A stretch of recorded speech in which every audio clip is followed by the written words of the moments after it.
The speaker is having a technical glitch from his end, so we shall wait a few minutes for him to join.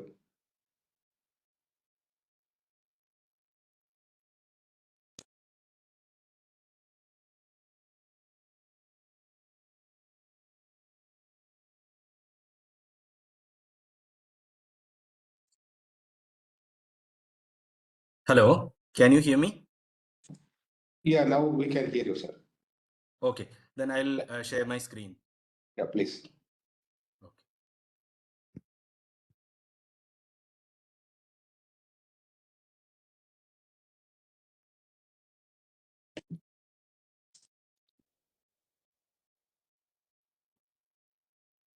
Is my screen visible? Yes, sir. Your screen is visible. Yeah. Okay. I have put it in full screen. I hope it is clearly visible. Yes, sir. Yes. Okay. So thank you, NATPAC, for giving this opportunity. Last time when we met, Ashik has mentioned that there is a Transpedia research talk that has been conducted by NATPAC, and many session has already been taken. So thank you for this opportunity. So the topic that I would be presenting is based on the study that we have conducted here. It is mostly the part that I have incorporated here for today's discussion is mostly from the secondary and literature review part, and I'll be talking about the actual study that I conducted in Kochi at the end of it. So the topic that we have selected today is car parking in Indian cities, strategies for sustainable urban mobility. So as we all know that there are many studies that has been proved most of the time, many of the international researchers are saying that close to 95% of the time our car is parked somewhere. Maybe it would vary in terms of the percentage, but it takes a lot of parked space, and mostly it is parked somewhere.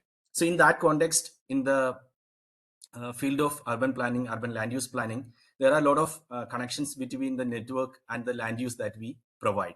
So in that context, what are the challenges in Indian perspective when we look into the parking regulations? That is what we are going to discuss today.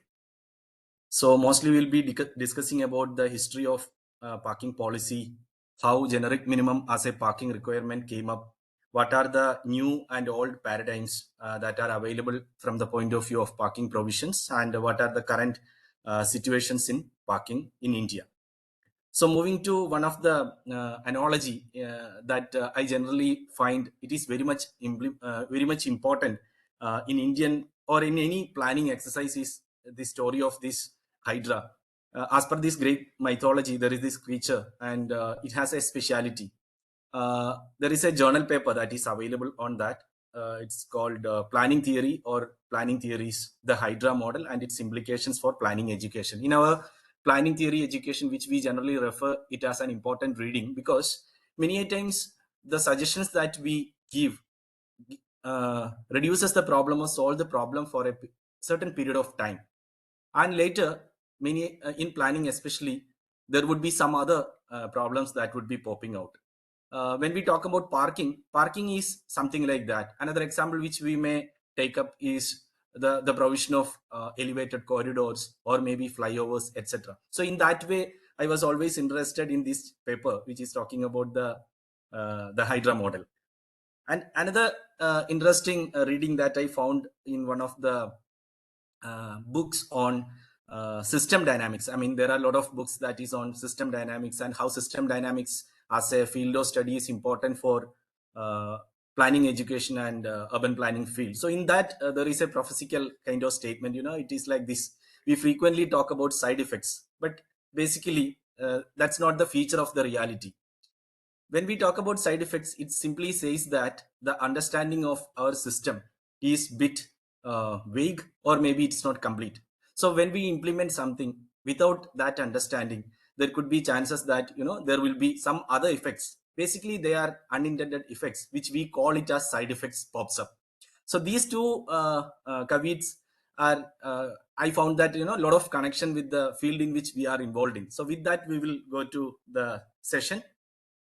So as we all know that in 1800s there were many horse-drawn cabs, basically known as hansom cabs. Many cities of those years were having it. For example, 50,000 horses were there in some of the cities, and there are various kinds of carts and drays delivering goods and services within the cities, large cities around the world.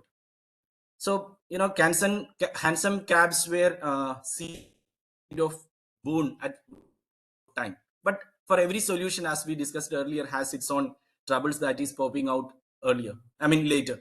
So in that way, when we look into it, the pollution issue of those years were the horse poop, horse manure. Cities were drowning in horse manure. Like for example, if we take New York, had a population of 1 lakh horses producing around 2 million pounds of manure a day. Cities were really clogged with unhygienic horse manure, plague, very unhygienic situations were got created. So always there was a question, how can we solve this issue? So there was an international urban planning conference that was held in New York in 1898. The main agenda was to discuss how this issue could be sorted out. Many days they have discussed, and 3 days of brainstorming, and they could not find a solution. So they call it a quit in that way, instead of finding a solution. Later, as we all know that the technology has advanced, and then the motor car has come up. Those were the years where it was seen as a panacea for the problems of slow moving, unhygienic streets that is there with the horse driven vehicles. Motor cars have solved many things in one go. It was a kind of panacea that was considered, and it has replaced all those issues related to unhygiene, horse manure, dealing with the plague, etc., etc., to a certain extent from transportation planning point of view. But the problem of parking has popped up. That's why I said, when we talk about this Hydra model, when we try to apply it in real life, you will see that, okay, there is a problem, there is a need for intervention. We have intervened, we have removed one of the Hydra's head, but there are other heads popped up after, or maybe in due course time. Parking became a problem. All the streets with cars or motor driven vehicles. So it was a problem from the point of view of space, walking, conflicts between pedestrians and motor vehicles. It is also alleged that the word jaywalking was invented by motor vehicle manufacturers to name and shame the pedestrians and to make way for motor cars. So various heads have popped up, various problems have popped up in that way. Again, there is a need for some interventions to come up. In that way, somewhere in 1930s, American urban planners have come up with the idea of generic minimum parking requirements. So, again, it was another kind of delightful moment. One of the mayors said, it is considered as the greatest advancement in urban planning. It is working out exceptionally well because the space that is occupied by car on the street is found out in the actual building or in the plot itself. The cars are moved away from on-street parking to off-street parking. So that was for a period of time, it has helped. But is it actually helping? Is it again working? What are the problems with problems that are available with generic minimum parking requirements? Basically, for every 100 square meter of built-up area, generic parking minimum requirements demands that there should be a certain percentage or certain area of parking has to be reserved for, be it residential, be it commercial, any type of building use, we provide parking supply. So it also gives flexibility to provide more than what is required as well to attract more customers. Maybe in those cases the supply gets increased. So the developers follow mandatory requirements of minimum parking for every type of building use. So basically there are actual space. If it is taken one equivalent car space, as we all know that it takes 18 square kilometer, but various typologies of parking plus its manuring spaces, it takes to sometimes to 25 square meter, or even if it is a multi-level car parking plaza, it may go up to 30 square meter. Cities as equivalent as an economically weaker section houses. So what are the uh, problems with it? It basically doesn't look into any other kind of soft policies or other sustainable development measures that we are looking into. Won't consider every type of building. It is already fixed. You provide parking spaces. It doesn't look into maybe we are providing metro rail facilities, we are adding more number of buses, we are adding bicycle tracks, improvising pedestrian plazas. So it is adding more and more supply. And in a way, if we look into it, it promotes automobile traffic. A hidden inducement is given to automobile traffic. In that way, it again increases, or it gives a fillip to vehicle ownership. When there is more vehicles, we need more roads, more parking spaces, more flyovers. Obviously there is a sprawl and low density development that ensues after that. And then many a times, the commercial feasibility of certain areas in terms of high density development may not work there, and then the quality of streetscape also goes down. Public transport may not work in those low density areas. So a chain of problems that pops out from this. So that is the background of this minimum based parking requirement. So again, going back to US situations, here some of the examples of 1970s Atlanta. You can see it here. Another one from California. So as we have mentioned, generic minimum parking requirement is a kind of one size fit for all. As I mentioned earlier, it does not take care of what are the benefits of transit proximity, or maybe walkability, or higher land use mixedness and higher density. Maybe even after implementing certain parking management measures, including maybe pricing, supply reduction, it does not change wherever it is.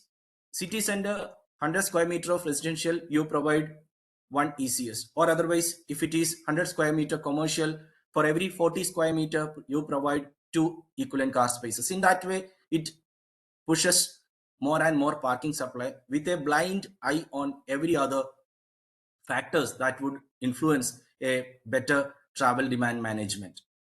So here again, you can see some of the examples. The actual building is just 1/3 of the space, and the parking space goes much beyond that. So the questions of this many here again you can see that the beach is occupied by more vehicles than people, or even though there are more people, huge area is gone into parking spaces. So what are the side effects of it? I mean, or what are the effects which we did not anticipate? Here, there was a study conducted in 1990 in Barcelona, and there was a comparison between Barcelona and Atlanta. Here you can see that both the cities are accommodating around 2.5, 2.8 million people. And but in the case of Atlanta, the spread goes close to 4,300 square kilometer. But 2.5 or 2.8 million people are accommodated in Barcelona in an area of 160 square kilometer. Actually, post 1950s, many of the European cities have moved away from generic minimum based parking supply to various other mechanisms, which we will discuss later.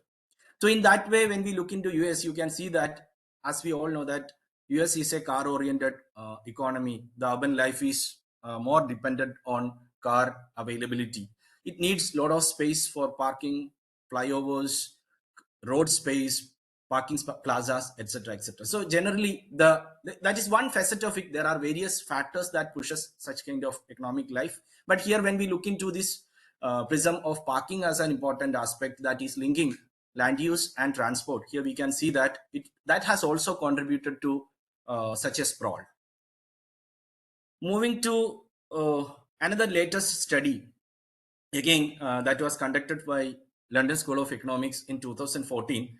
The spread of urban area in Atlanta has gone to 7,692, and in Barcelona it was 648, accommodating almost same 5 million population.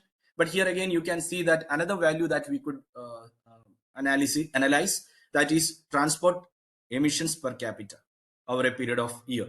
So here it goes 6.9 tons per person in Atlanta, and it goes like 1.16 tons in Barcelona. So this again tells us that the car oriented requirement based parking requirement based urban development is not that sustainable. If we take some of the examples like here in Los Angeles, for example, for 18.6 million car parking spaces are available for 3 million housing units. Again, 1. Parking than road, 3.3 parking spaces per car. That's why many a times the studies says that for every car, more than 3 car parking spaces are required in most of the cities.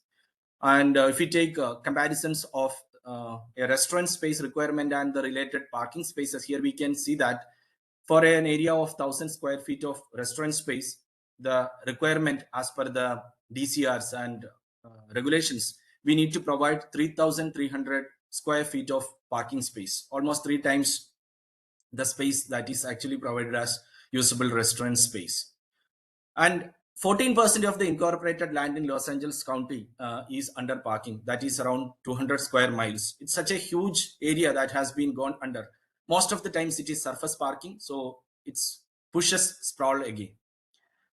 So when we understand that there are a lot of troubles with generic minimum parking because it is so blind towards other provisions related to transit, provisions related to adding more number of sustainable bus routes or bicycle tracks, what are the new approaches? There are other approaches, a mix of different combinations of this has been implemented and found success in many of the cities. There is one called one of it is area specific parking requirement or parking maximums. So in previous case, we found that there is a minimum requirement that you are supposed to provide for every 100 meter or 90 square meter residential unit. You need to provide one equivalent car spaces. But when it comes to maximum, that act as the maximum, and there are flexibilities provided. You may not provide beyond that. You can't provide beyond that. Providing beyond the cutoff is a violation of the DCR. Or otherwise, there are flexible parking requirements. When it comes to flexible parking requirements, there are different parts of the city behaves differently in connection to the public transport accessibility, land use mixedness, transit proximity, etc., etc. So in that case, there is a detailed study conducted to delineate different precincts of the city and have 2 approaches. One is in terms of providing the parking supply. You change the parking supply much restrictively in those areas where public transport accessibility is higher. And when you move towards outskirts, when there is lesser accessibility and when there are other parameters working, the parking supply may be increased. But in both the cases, there is a stringent pricing and price harmonization is implemented. We can see some of the examples of what we discussed just now. Amsterdam in Netherlands is one of the example of structured way of implementing supply provisions and pricing provisions.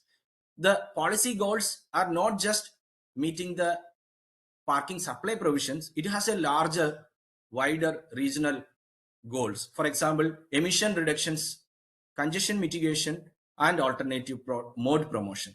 So because of that, if we take the cases like Amsterdam, Copenhagen, they in the past 30-40 years, they have looked into the ways in which they can promote bicycling. So the very restrictive parking supply provisions and price harmonizations have created an environment of successful public transport and other bicycling usage environment. Moving to another case again, the previous examples like Barcelona, again here we can see that the city is differentiated, classified into different precincts or parking districts. Again, more alternate mode promotion, public space reclamation. These are some of the larger goals beyond just providing parking and managing parking on streets. Westminster is another example. Again, congestion mitigation, public space reclamation. These are some of the agenda that they have kept in mind while preparing the parking policy. So what are the advantages of maximum based parking? Maximum based parking has a serious connection with all other subsystems of the parking or overall transport policy of a city, because it should have a connection with land use. There is a need for compact development so that the high density development gets shaped around transport corridors. It all, in a way, when those kind of development happens, it also reduces the private mode usage. When there is compact development, obviously the sprawl and the need for more percentage of area under transport also goes down, so the land consumption also goes down. In that way, it increases the environmental efficiency.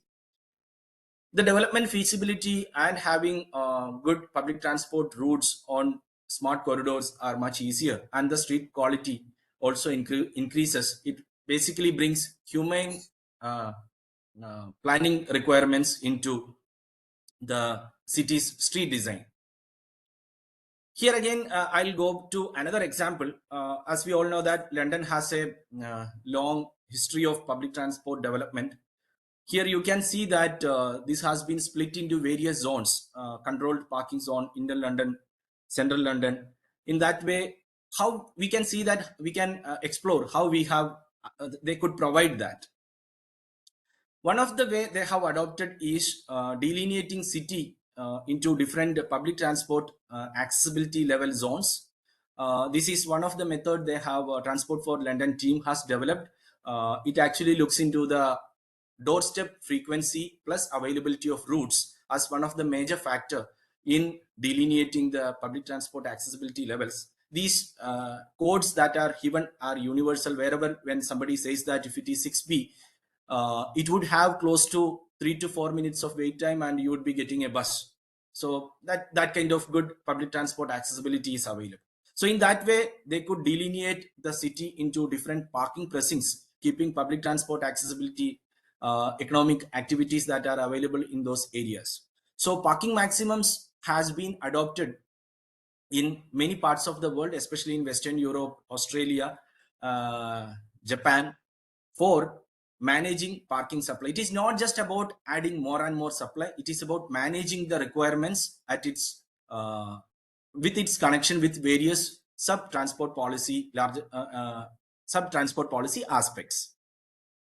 So what are the benefits they could get from it?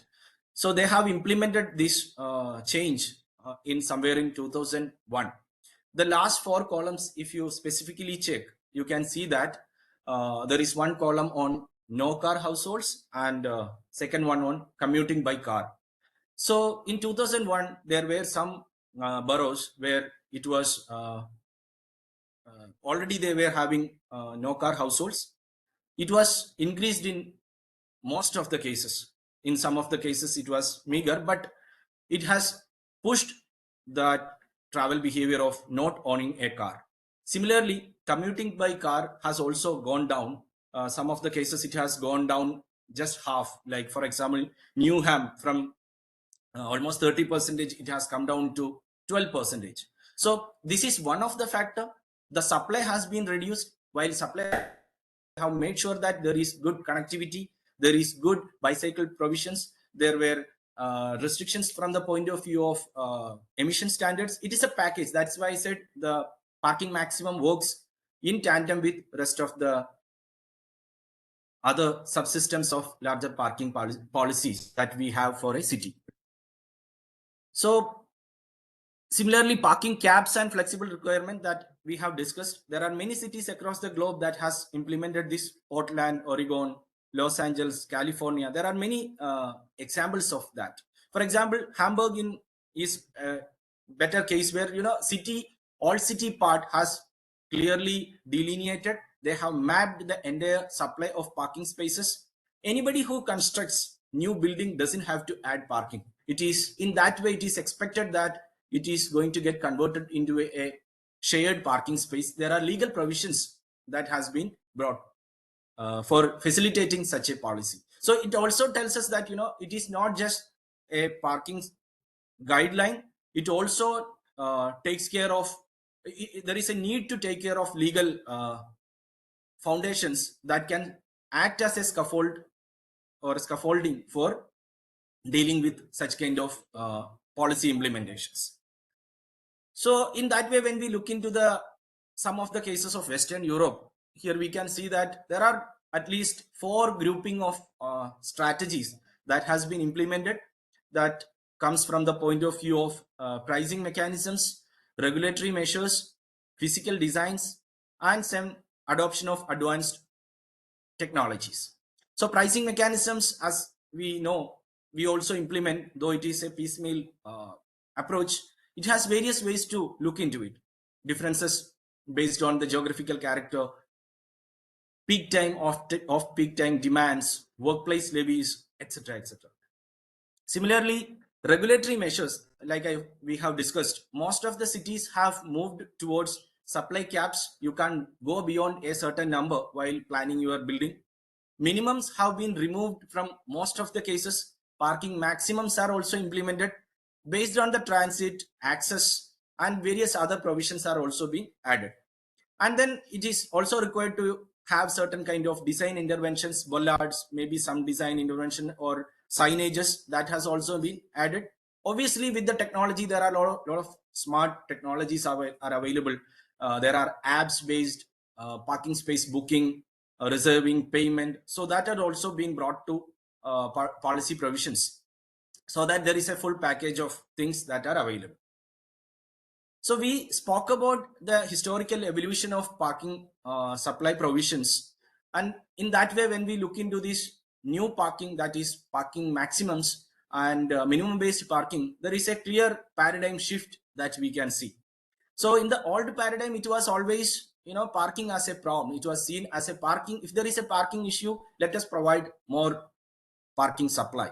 But in the new paradigm, even the excessive supply is also an issue, because that is going to induce vehicle ownership and usage of private vehicles in a slow manner. It may not be that conspicuously visible in the narrow period of time, but it would be inducing it for over the period of time. So abundant supply was always desirable in previous case, but too much supply is also harmful, as we discussed just now. So in that way, it has taken, the the concept of free parking to a paid, or user has to bear the cost of it situation has been arrived. So again, many of those cities, those who have implemented modified parking, flexible parking or parking maximums, have identified various factors that includes geographical locations, maybe residential density, employment density, or maybe land use mixedness, which that was not taken care of by minimum based parking, transit accessibility, car sharing and pooling mechanisms. So in that way, various factors have been arrived at, and it has been legally provided to the builders or construction requirements. So there are standards, and imagine there is a provision of more number of density. There are density cutoffs.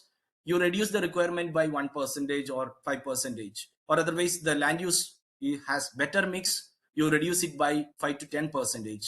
If the building is close to transit or within the 300-400 meter buffer, then again you reduce it by 10%. So imagine you used to provide 100 parking units, but right now you can provide 100. 90 parking spaces instead of 100. So those kind of adjustment factors are also legally added to the parking supply provisions related notes. What are the impacts of pricing in mode choice and parking supply management? Many a times, we spoke till now, we spoke about everything from the point of view of supply while constructing a building. How much are we supposed to provide? We used to provide it by using parking minimum. The developed parts of the world is moving towards parking maximums and flexible parkings, and based on the changes in other policy provisions, they are making changes in supply provisions. But at the same time, parking is a private good, so it needs to be charged. It has to be priced. Parking as a good is a private good. It has its own exclusionary nature, so it needs to be priced properly. So there are various ways to look into it. In general, one of the researcher has classified it into three major categories: motorist convenience, just demand management, and revenue generation.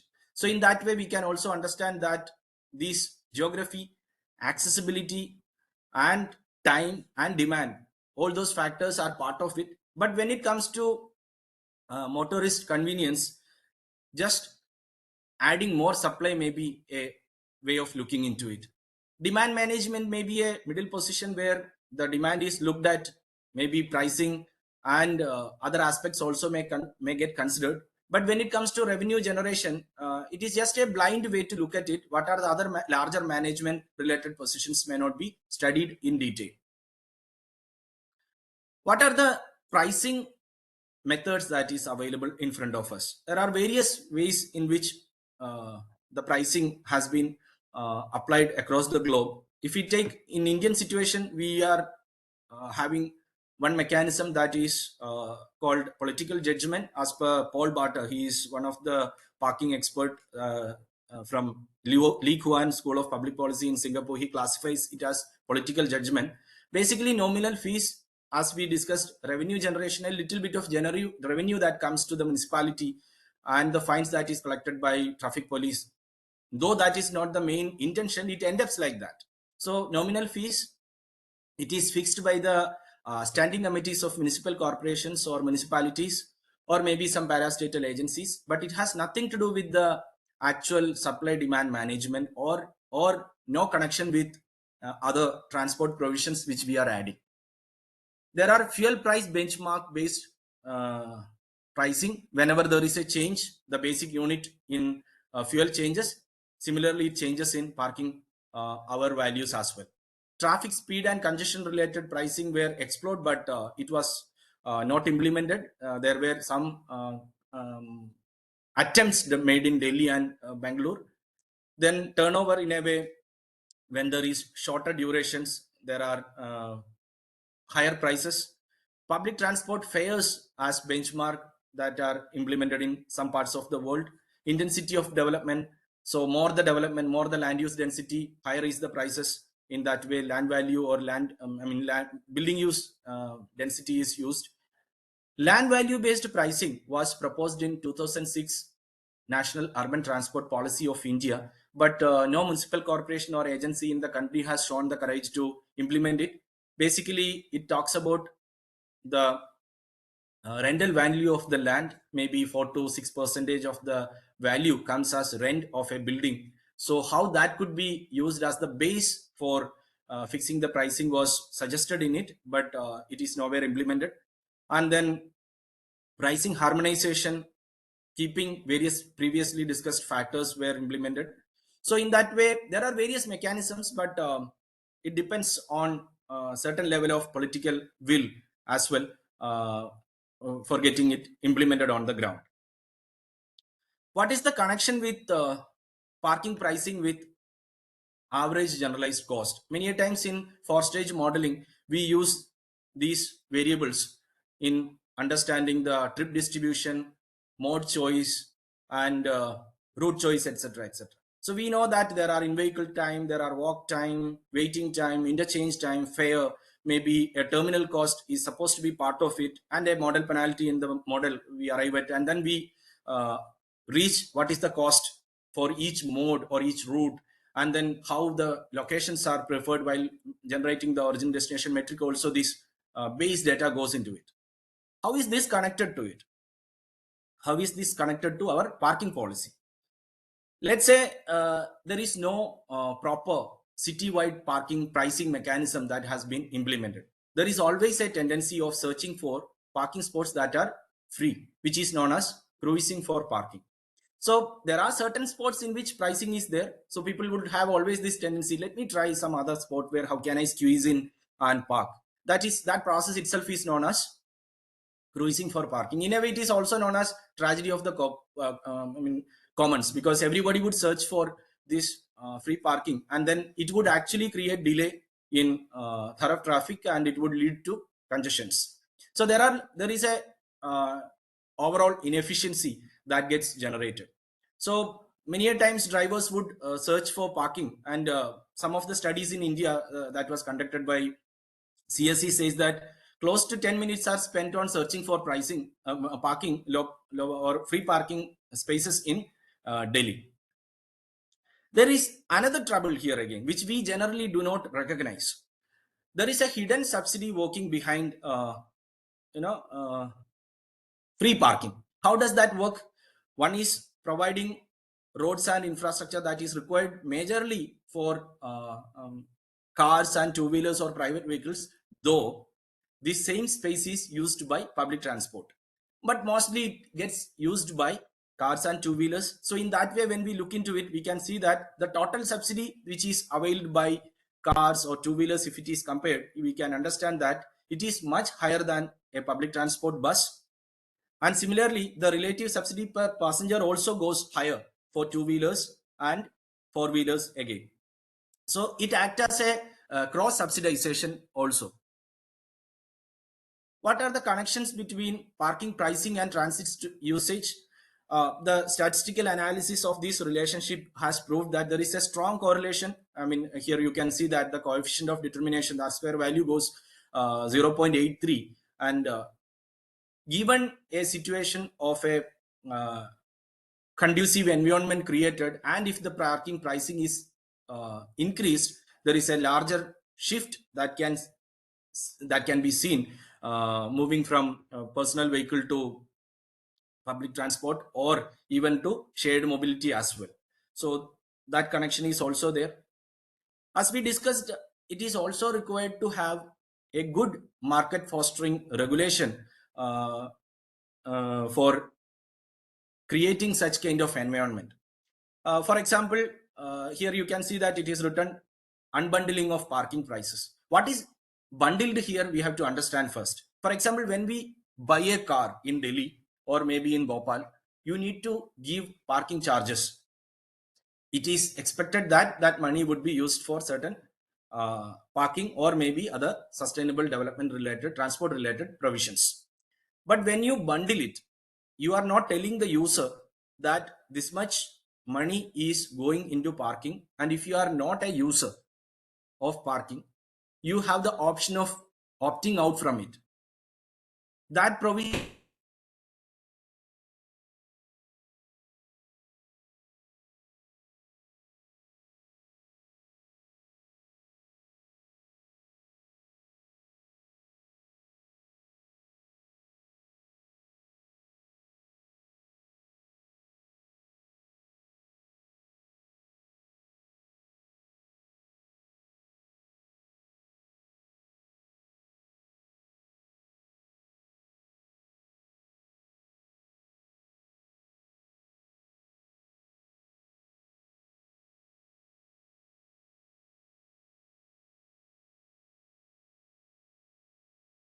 hello. Yes, sir. We can hear you, sir. I lost my internet connection. I need to connect to some other connection. There was some power cut here. Please Okay. bear with me for a minute. Sure, sir. Is my screen visible? No.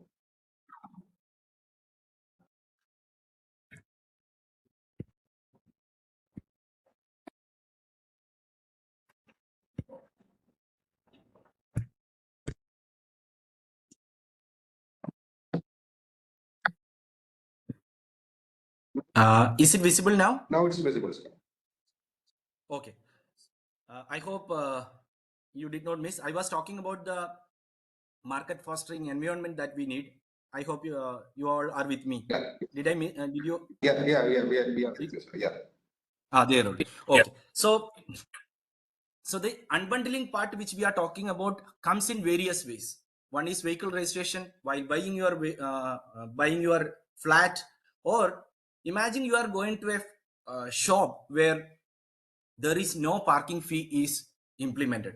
If you remember, few years back, a lady from Kottayam has filed a case against Lulu Mall in Kochi, saying that you cannot charge parking charges. And then Consumer Court gave a verdict in favor of that lady. And then Lulu went to High Court and got a waiver. and they were permitted to collect parking fee. In usual way, if you ask anybody in Kochi, they would say that no, it is Lulu's role, job to provide free parking. It is as per the regulation. Yes, definitely it is as per the regulation, because development control regulations mandates it. But what are the troubles with it? Imagine a public transport user who is coming by metro goes to the food court, and a person who comes by car parks his or her car in the parking area of Lulu Mall and goes to the food court. Who uses more space? How that space is constructed? What is the cost of it? How that cost is retrieved? In that way, if we do the back calculation, we would realize that even though it is a trivial small amount, it has the element of transport's larger equity issue, which is you are taking money from public transport person and paying it to car user. How? Because you are providing it for free, but the construction cost has to be retrieved. How will you retrieve it? That has to be retrieved it through the rent. Rent has to be retrieved through the product that you are selling, the pizza that you are selling. You can't have different price for the car user and bus user in terms of the price difference in pizza. So in that way, it is a crop subsidization problem there. So it is always in transport economics terms, it is advised that there should be legal mechanisms to make parking charges implemented, so that the price that is, or the cost that is incurred for constructing such kind of multi-level parking plaza is charged through the user, and it is not mixed in the rent itself. So there are a lot of such kind of bundling happens in that way. So it is important to have, that is one example. So it is important to have legal mechanisms for proper parking provisions, supply related things, charging related things, taxations related to it, and ring fencing too, because the money that is collected could be used from the point of view of other sustainable measures too, so that it could be ring fenced, and maybe more length of pedestrian access areas could be constructed, maybe more electric bus could be purchased, things like that could be done. So in that way, when we look into it, wherever there are successful cases of parking management, there is a set of market fostering regulations that has been created. Another interesting example that is getting shaped in different parts of the world is workplace levy. Here in Indian environment, when we look into it, every employee gets a free parking that is assured most of the time. Can we imagine a municipal corporation employee going to a office building and paying parking charge? We can't imagine. It's our birthright in a way. So what is workplace levy doing here? Workplace levy says that in the CBD area, whoever you are, I mean, it could be a visitor, it could be an employee, you need to pay for the parking. So if there is employee paid parking, there is always a thought, okay, how it could be not used. So cities have moved to such kind of workplace levies, which charges anybody, be it a visitor, be it a employee. So here some of the examples can be seen. This was part of my study. I was trying to understand how Indian cities are matured enough to adopt such a policy. What are the variables that would affect the willingness to move to such kind of policy? That is what I explored in my PhD. So here some of the cities like Perth, Sydney, Melbourne, Nottingham, there are some of the US case as well. Though US has started with generic minimum, cities have realized the trouble and started moving towards innovative methods. So how does it work? All non-residential parking bays that are in use, you have to pay for it. The hypothecated fund is used specifically, that is ring fenced, specifically used for transit bus system development in Perth. Nottingham is another example. Any occupied non-residential off-street parking. Main agenda is to congestion reduction, encourage modal shift. The ring fenced money is used for transport rail, light rail expansion. There were two lines in Nottingham got constructed using this money. So the logic map, there are a lot of scaffolding that is required, but if you look into it, there are various factors like you need to have legal changes, you need to have a consensus between the business entrepreneurs, government employees. There are legal changes that is required. For example, an employee gets transport allowance. Once you are getting a transport allowance, you are not getting a parking charge, free parking, because your travel allowance is already given. You can think about that in Indian situations too. We also get at least government employees get transport allowance. So in that environment, if you want to implement in Indian situation, are we going to accept it? So the outcomes, there was a model switch from car to other non-car based modes. Bicycle usage got increased, public transport, trolley bus got increased, congestion has gone down, and then the money that got was channelized for public transport options, improving connectivity, etc. So in that way, there are various new innovative mechanisms that are getting implemented. So with that, let me come back to what are we doing at present. I mean, since we all know about Indian situation, I'll just touch it upon and move. I think the time is also much, we don't have much time. So obviously the vehicle numbers are much higher, and the vehicles per 1,000 population has increased tremendously over the period of time. And we have some of the cities have crossed more than 600. Maybe we can say that it is all vehicle, but even the car and two-wheeler, even if we take that, it has considerably increased. The development norms on plot parking spaces, we have IRC, we have national building codes. Every states have their own urban development acts that is adopting any one of these provisions and implementing parking supply provisions. What is the simple agenda behind it?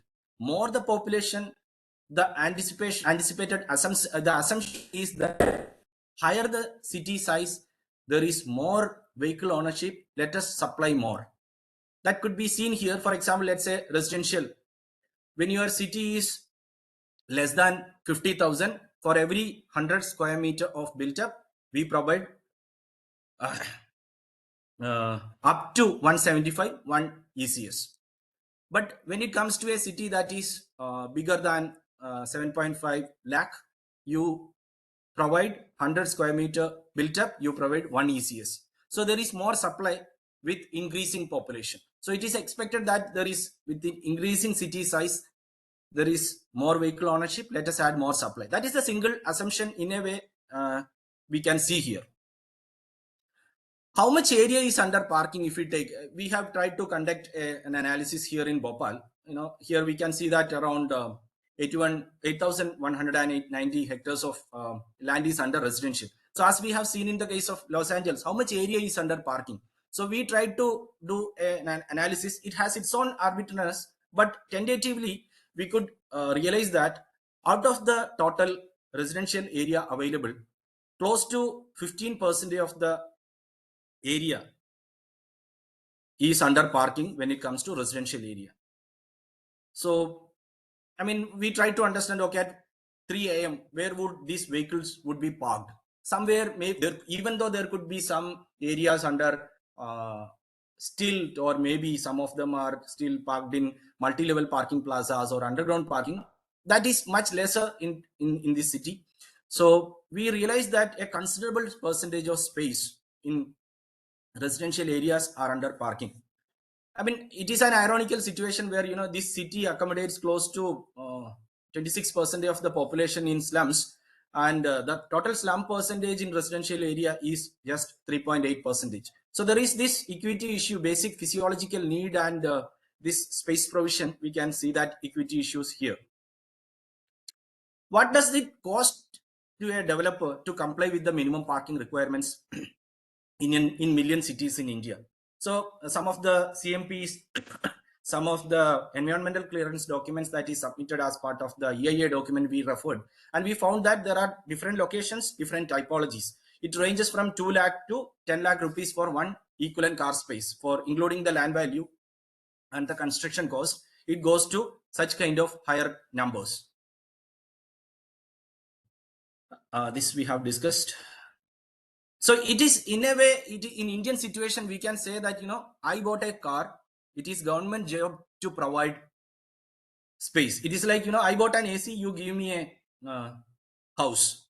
I mean, that kind of troll also could be made out of this. I don't know, some of you must have seen this movie, this parking Tamil movie that has come, how it actually became a social issue too. Delhi parking wars intensify over 7,000 calls to police this year. I mean, out of the total number of certain higher number, there is considerable number of calls coming for solving the parking issues. How difficult it is to deal with, that can be seen. It has even ended up in, certain deaths and fight, burning, etc., etc. This is the example that I have mentioned earlier. Out of the 6 high courts, I think Kerala is the only high court where the parking charge could be collected. I mean, the decision was given. Hyderabad, Gujarat, Delhi, Maharashtra, all of them has been prevented the mall owners from charging it. I don't know if you have seen that talk by our eminent speaker and traveler Santosh George Kulangara. He was saying that the parking charge has to be put in the product's price.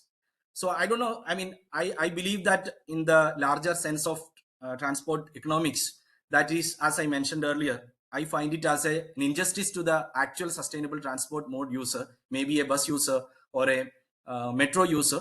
It would create, even though it is a small amount, if you actually add it up and considerably, I mean, look into the considerable number that is coming out with it, it would have larger equity issues. So this is also, we have indirectly discussed how the parking price has impacted in terms of pushing people towards carpooling or transit. There is a higher chances, but it is a foreign case study.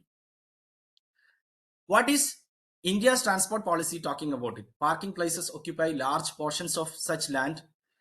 A levy of a high parking fee that truly represent the value of the land occupied should be thought of. But as I mentioned earlier, it is a political judgment based method that we are still following.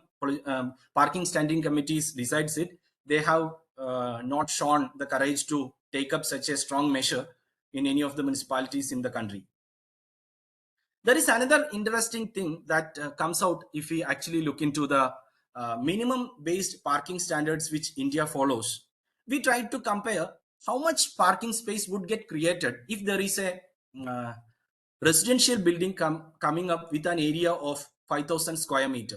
So we tried to understand how our different DCRs are functioning. Here we can see that Andhra Pradesh, that says that 30% of the FSI has to be kept as parking space, which is going to be 2,725 square meter. In Kerala, it is 7 ECS we need to provide based on the number of units. It would be 175. If it is Mumbai, it would go up to 2,100. So maybe, I mean, there is a kind of pseudoscience working behind it in a way. And every in the last 20-25 years, if you look into it, we can see that the main agenda is more the vehicle ownership. Let us add more parking supply. Though there is investment coming in metro, there is more buses coming. There are investment from the point of view of street improvements, etc., etc. We do not consider that as a subsector while designing the parking policies. So here, for example, as per the building bylaws 1983, the one ECS could be provided for every 90 square meter of built up. Right now, it says that 2 ECS needs to be provided for 100 square meter of built up. So the supply has been increased. Same manner, DCR of Ahmedabad, previously it was 15%, and now it has been increased to 20% because there are cars increasing. That is the only usage is increasing. That is the only factor that has been considered. Same manner, we could see from it when it comes to commercial area, there is a huge difference between the space that ultimately coming out as parking. And is it just the vehicle ownership that we need to consider? We may have to think about it. So there is a huge cost associated with it. What are we getting back from this entire business? Though it is a political judgment just to looking into a little bit of revenue. Are we really getting revenue from it? So here we can see that some of the municipal budgets which we looked into from the own sources of revenue, it nowhere reaches not even 1% of the revenue that is coming to it. So, I mean, if we again compare with uh, developed parts of the world, here we can see that, you know, it goes from some cases 13%, at least it is anyway beyond 5% of the own sources of revenue, fines and charges that has been collected. And when there is no such citywide practice, there are a lot of uh, low parking and then cruising and various chain of issues spill over, and in decreasing the quality of main thoroughfare. All those things happens in as a chain effect. So one of the point which we discussed earlier was again in relation to average generalized cost, and whose average general cost is actually taken care of while designing a 4-stage model. So if you take the peak hour traffic, this is compiled from different comprehensive mobility plans, we would come to know that the trips are ending up in mostly in public and semi-public and commercial areas, because peak hour there are trips related to work, educational activities, business, or other employer related things. So mostly, I mean, close to 70% of the trips end up in areas where there is free parking. So how are we developing our average generalized cost equation for shaping our trip distribution, mode choice, route choice, etc., etc.? So inherently it has its own problem, because there is free parking offered, and when there is free parking, their cost itself is going down. So they would prefer, in a way they would prefer, plus along with the comfort, safety, and other elements that is required for a different class of group, they would prefer car or personal mode itself. So in that way, there is a need to understand this issue and work on the 4-stage modeling processes too. Parking markets, as I mentioned earlier, here we can see that there are various ownership wise classification we can do: municipal, other government, and privately owned. Maybe railway has a parking, it is other government. Municipal parkings are there. Typology wise, on street there are off street MLCP and park and ride, etc., etc. Users, mostly it's like there are two categories: employees and visitors. But every cases it is employee getting free parking and visitors getting free. Visitors are asked to pay. Maybe in some locations there is an employee parking in railway station and taking a train, they may end up paying, but that's a different. It's not happening in every cases. If we actually try to understand, this situation was 5 years back. Now the metro rail has changed. The table that you can see here is prepared for a trip length of 25 kilometer. In the case of car, first 5 kilometers are driven by car, and then next 20 kilometers are by metro. And there are two scenarios of diesel and petrol car going straight away from door to door to their employment locations. In this case, at the end, two columns, you can see that the total cost, when a person who uses a car and parks in a parking plaza near a metro station and uses metro, he end up paying 158.5 rupees with the parking charges and other elements of it. And if you are a car user and goes straight by diesel or even by petrol car, it doesn't cross 100 rupees. So here again, it tells us that the need for understanding the nitty-gritties and the need for having those geographical, timing, and typology wise parking pricing harmonizations, which would actually facilitate sustainable mode users to stick to that mode. So in my study, what I tried again was to split the study area based on the public transport accessibility, and we tried to understand how different variables from the point of view of various factors, variables like monthly income, occupancy, distance to nearest public transport, frequency of public transport, time to reach the PT location, in vehicle time, how these variables are uh, are helping, or how people are responding to these variables while such a policy of workplace levy is implemented. So we had a three different zones that is identified as L1, L2, that is 6B, 6A, and 5 as well. If you remember the previous first 3 best categories of public transport. So we looked into it. We realized that, the variables that has higher odds ratio, odds ratio more than 1 shows that there is more chance of people paying for, moving towards public transport than sticking to their own mode of transport they are using.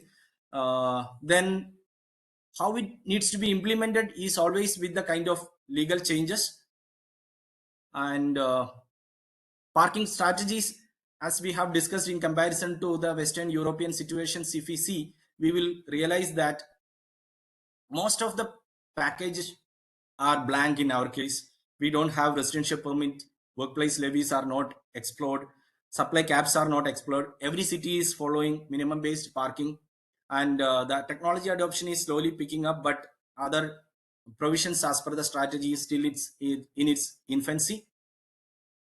So what needs to be done? So there is a need for on-street parking pricing based on demand and real estate value, which should be explored, and legal provisions needs to be made.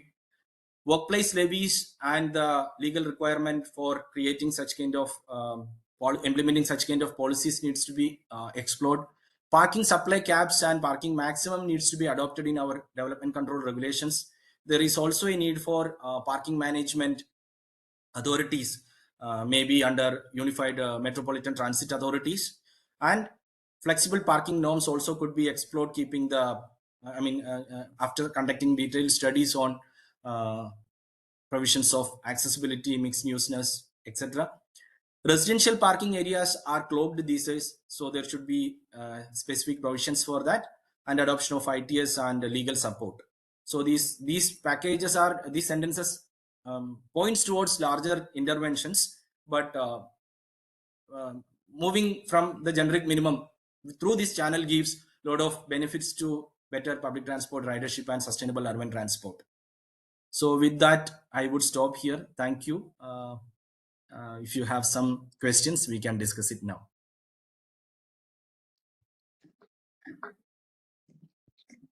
Thank you, sir. Thank you, sir. That was Nice presentation. Now the forum is open for discussion.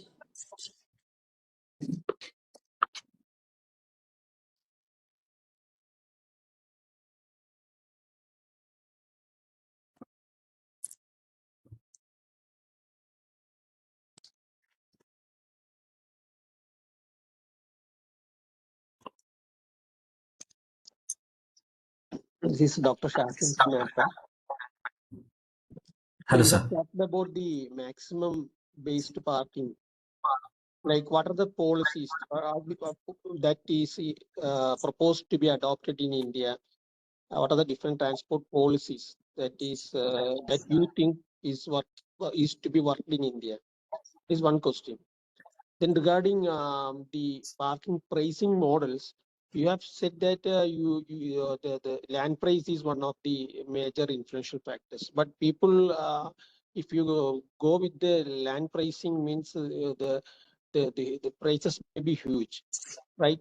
So what are the other things, other ways to find the parking pricing models? Is it through the user opinion survey or willingness survey like that?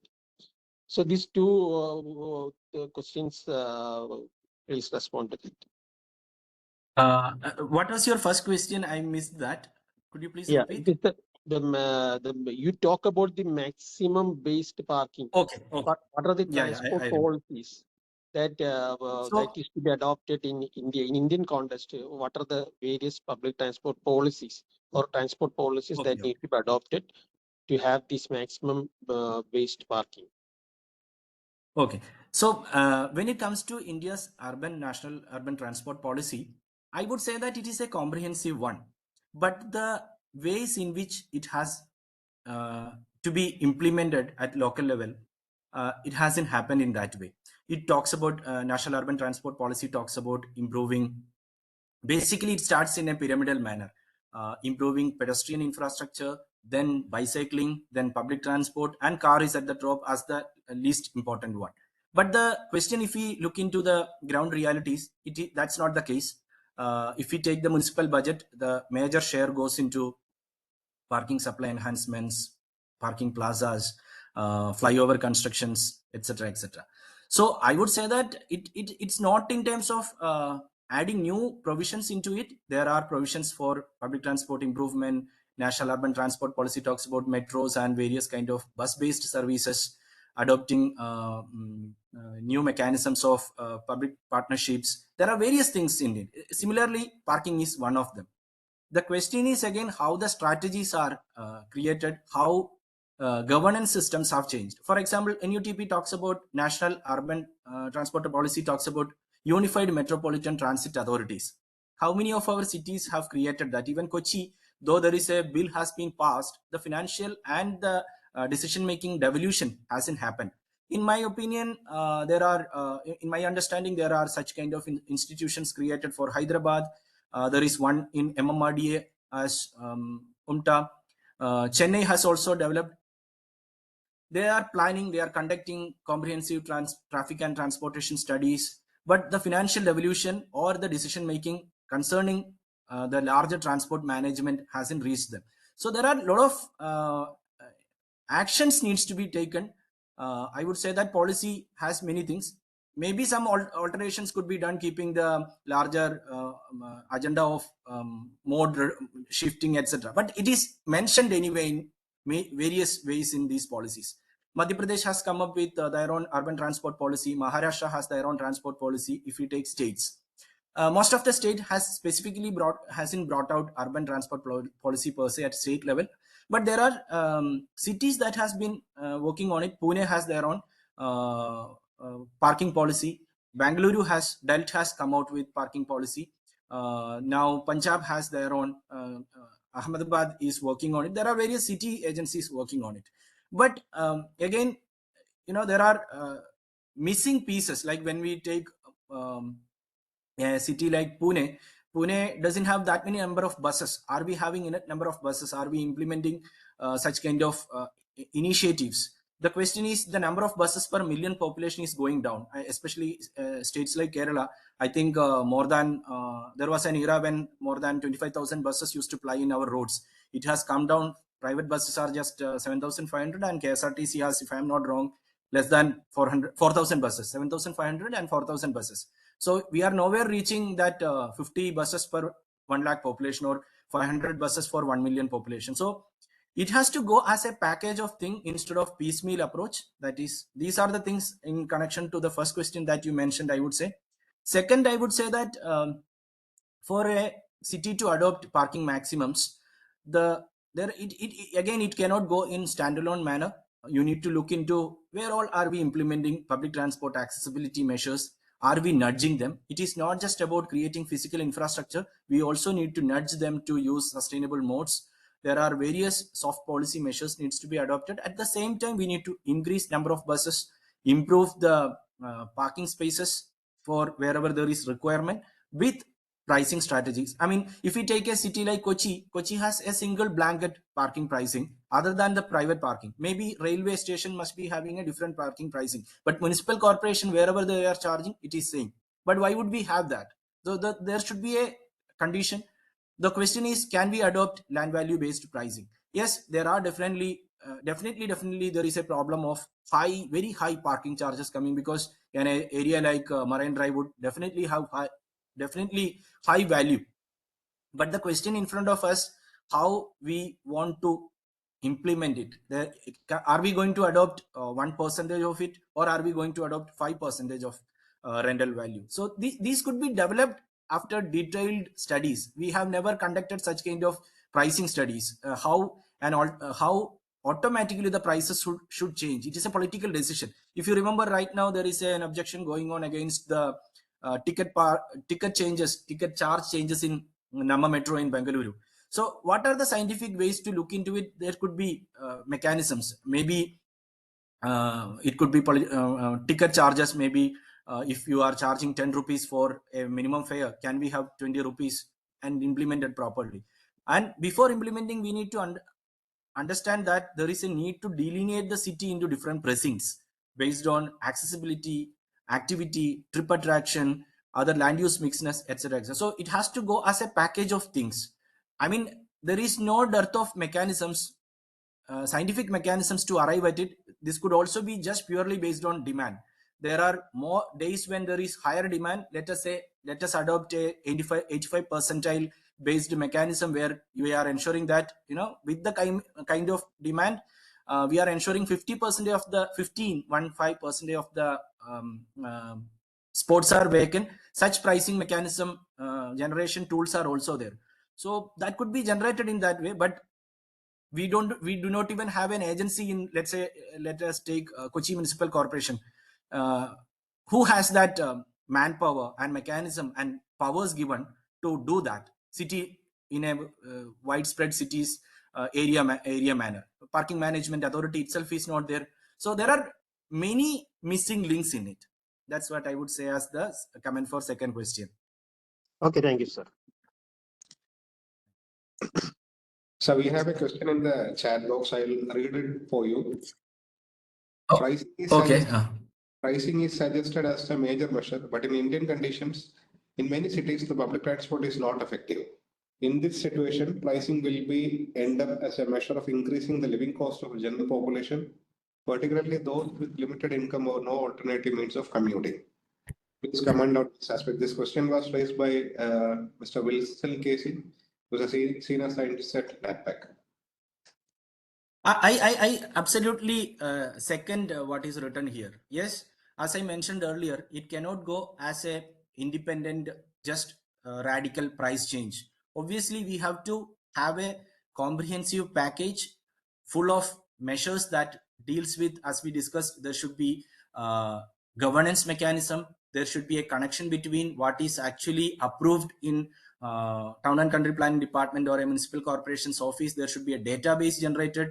There should be an understanding where all we are adding more public transport accessibility, where all there is a need for comprehensive parking strategy implemented. The first, I hope you must have mooring effect. There is something called mooring effect, right? The way you add more number of buses, there is a culture of attitude towards buses increased, and then there is a talk among the town. Nowadays there is an improvement in public transport. Let us go by that. Why do we need to go take our car? So that attitude has to be slowly created, and along with other package of things. Obviously, without this, we cannot implement. I agree with this. But again, there should be some initiation. Are we conducting proper parking studies? For example, Kochi. In Kochi, there is a parking startup working. It is called Coco Parking. They are doing it. They are working in a way. We should say that though they are doing something sustainable, they are working in the illegal provisions itself. How does it work? If you go to the hospital, EMC, Ernakulam Medical Center, they have converted their entire parking space into their emergency and other office spaces. But is that process of converting those spaces, those parking spaces, spilling over to the roads nearby? No. How they managed it? There is this startup working. What is this startup doing? Startup is inviting tenders from people, those who want to put their vacant land under parking, and they are floating the availability of parking, valet parking spaces to the business and hospital and other enterprises in the city. So this EMC contacts Coco team, opens up their office there. So the patient or a doctor reaches there, they hand over the key, and there is a WhatsApp, and the mobile number you need to give. You get a WhatsApp message, and the car is taken to their valet parking facility. You are asked to pay 50 rupees. Now you would ask again, like the lady from Kottayam asked to Lulu people, hey, how can they charge? They are converted it. Yes, definitely there is a illegal thing, but in the larger picture of transport economics connection with the average generalized cost, it has put the cost into the actual user's hand. There is a restaurant called Vrindavan. Vrindavan is adopting Coco's facility. In again Vrindavan's case, what happens? Vrindavan owner is paying. It is not transferred to the individual user. There you can see that owner is transferring that money to the product that they are selling as food products. So there are various nitty-gritties into it. We really need to study in detail, not just as a blanket parking supply ensuring DCR. That is very much an opaque process, I would say. Thank you. Thank you, sir. If there are no more questions from the participants, then we can move into the other session. We have also joined Professor Dr. Samson Matthew, who was also the former director of NATPAC. He has also joined today's talk. Dr. Samson, sir, would you like to add something?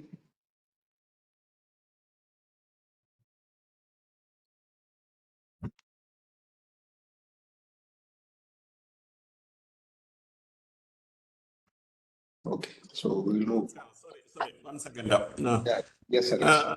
That was an excellent presentation. Excellent presentation. Congratulations, Paulose. Of course, Thank you, you sir. covered a lot of the history also, how the the parking issues started from maybe some 200 years back. That was an excellent presentation. And I was really impressed by one statement that I have purchased one air conditioner, so I should get a house. This is what happening in Indian condition now, especially the Kerala. Okay, everybody is thinking that the parking is their right. If you have a car, it is the responsibility of the government and the society to give a parking space. Probably my argument is always you should have if you want to have a parking, you should pay, and that should be much more than whatever the tax which the ordinary people they are paying. So an excellent presentation. Probably this can be.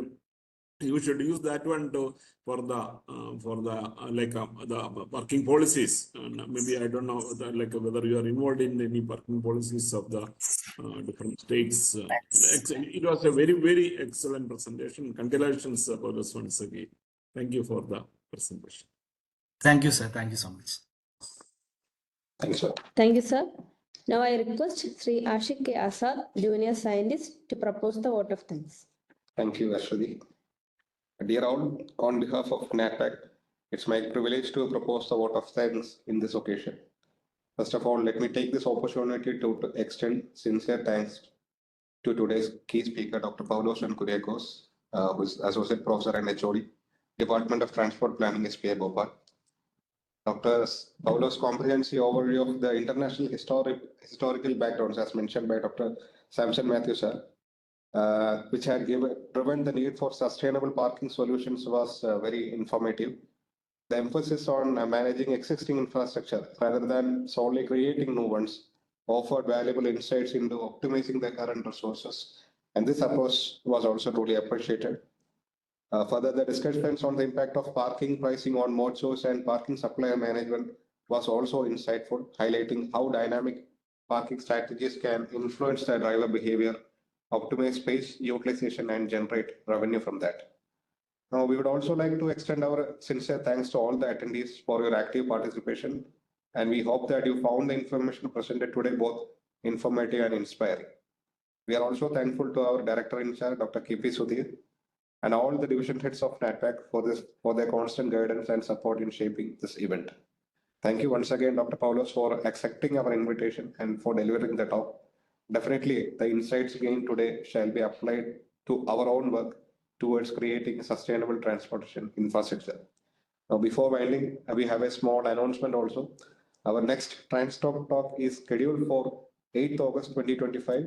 Should be featuring Professor Milad Hagnani from University of Melbourne, and he will be delivering the topic Progress in Crowd Science, a dissenting voice, which this talk is organized by the Water Transport Division of NATPAC. And with this note, we are winding today's session. Thank you all for joining. Thank you. Thank you.